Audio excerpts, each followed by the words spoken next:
Husbands and wives that got divorced after 20 years of marriage, what made you decide to change your mind after all that time? This is kinda what happened to my husband and me. We were sorta high school sweethearts and both aware that we are not really compatible and thought we not gonna make it to an full year. It was more of an physical relationship. After a bit more than 2 years I accidentally got pregnant and we both felt like we had to stay together.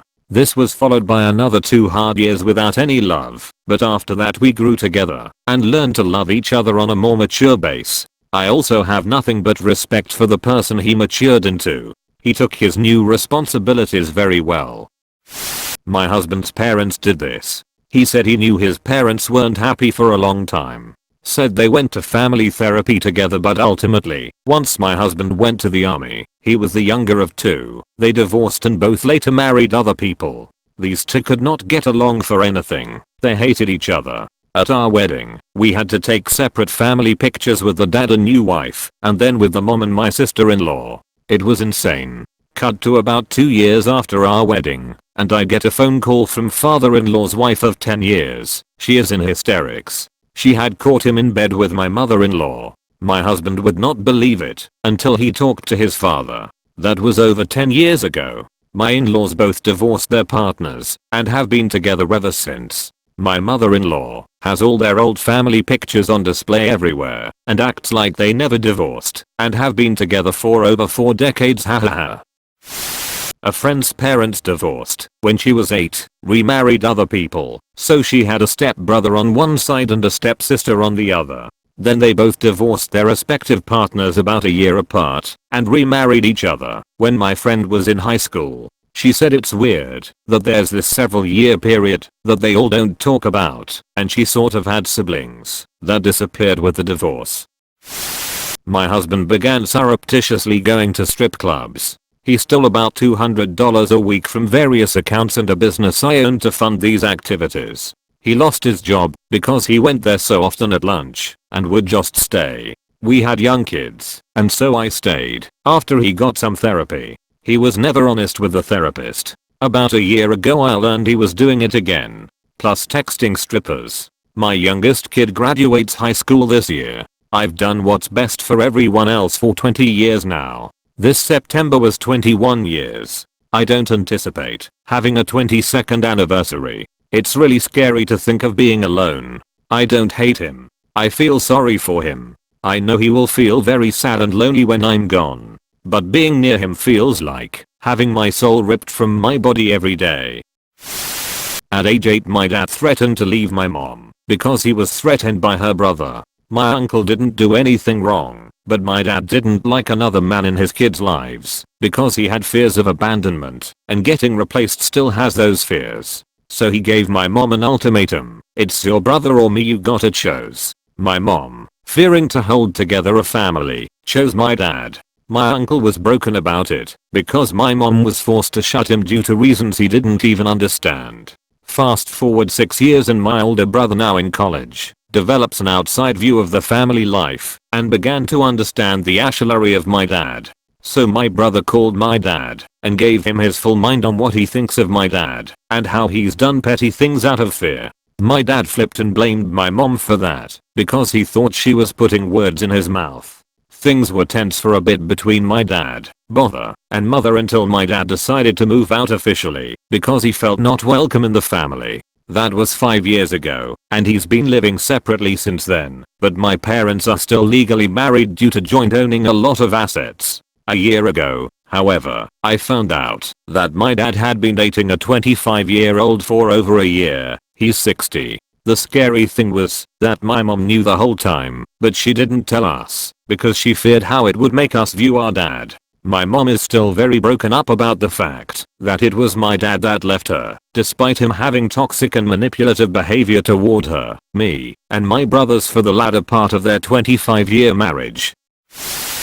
Obligatory, not me, my parents. My dad filed for divorce after 25 years of marriage. My mom was shell-shocked. My dad was absolutely miserable, but the signs of a failed marriage were always present.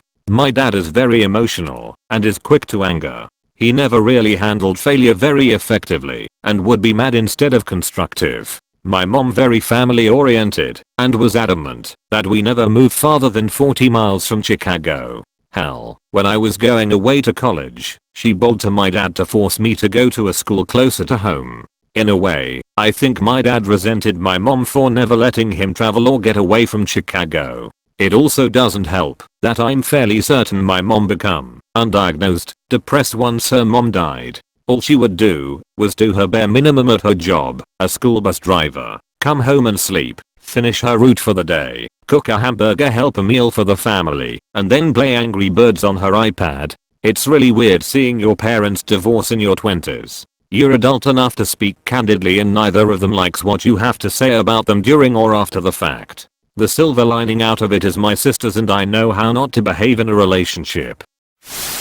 Not myself, but my parents. They were married for 22 years when they separated, 24 years by the time the divorce was final.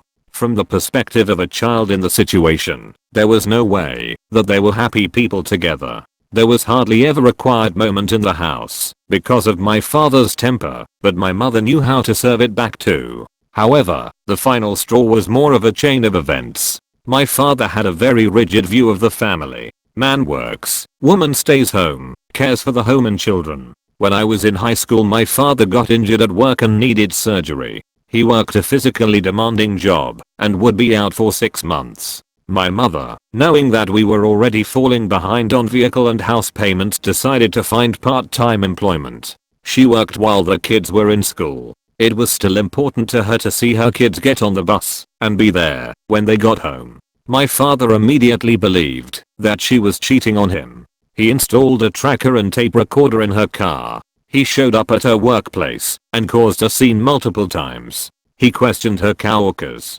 He spent most of time at the house drinking. This was not an equal partnership, and it really never was. You should have seen how hurt he acted when my mom finally asked for a divorce. But he rebounded real quick. All he had to do was tell some woman on Plenty of Fish his sob story, and he moved right into her house. He spent a couple of years treating her and her children horribly before she kicked him out. Only took him a couple of weeks in a hotel to find another woman to let him move in. Well, funny story. My parents were high school sweethearts and married for 22 years. Then they got divorced when I was 6. My dad remarried and had another kid and got divorced again. My mom never did. Fast forward about 30 years. I got married. My parents were in the same room for the first time in 30 years and were flirting like teenagers. I have video of it. It really is pretty amusing to watch. Until I remember it's my parents. They have been dating since I got married. That was more than 5 years ago. They are virtually living together, and both of them think it's funny to allude to their sex life around me, so that I'll be embarrassed, which still works, despite my age. As to your question, my mom says that my dad has mellowed and turned into not a bad guy. My dad says my mom is exactly the same, except her waist. I think they both never found anyone they liked as much as each other, or hated as much as each other. And if that isn't marriage, I don't know what the hell is. A friend of mine was married for nearly 30 years to kids. As she put it, they'd been playing divorce chicken for a decade. There weren't any concrete reasons to get divorced. They didn't fight, they actually got along very well. They just weren't in love anymore. There was always a good pragmatic reason for them to stick together. They co-parented effectively. They actually liked each other. They kept saying their marriage was probably better than a lot of people's. A few years ago they just decided it was time. They went out for drinks and started hashing out how to divide their assets. They agreed on a 50-50 split. They got a lawyer to make everything legit, and a few months later they got divorced. My friend's ex-husband rented a house a few blocks away so their kids could easily walk between mom's and dad's house. About 6 months after the divorce was finalized, my friend's ex-husband set her up with a new boyfriend. They go on double dates. They go to parent-teacher conferences together.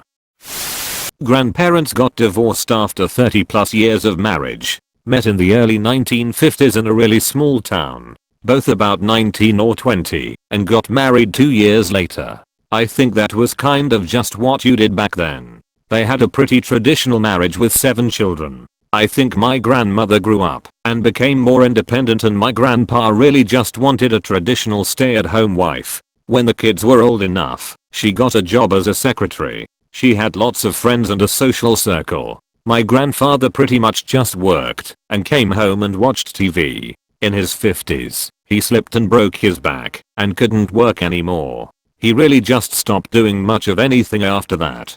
Sat on the couch all day chain smoking cigars and watching TV. He was also becoming more and more of a hoarder as he got older. I think even before this point they were already more or less roommates. Eventually, grandma had just had it with him. She filed for divorce. He had a hard time accepting it. He was supposed to be staying with one of his adult kids, while his other kids were working on purchasing a small house for him in the neighborhood where a few of his kids and grandkids lived.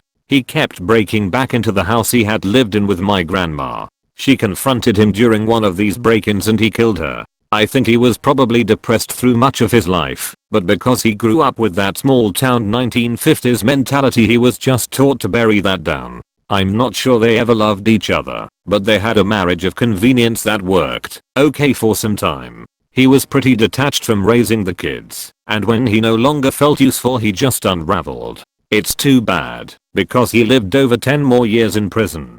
He could have had a relationship with his grandkids, but one impulsive act crushed that. I always felt robbed of having a relationship with either of those grandparents.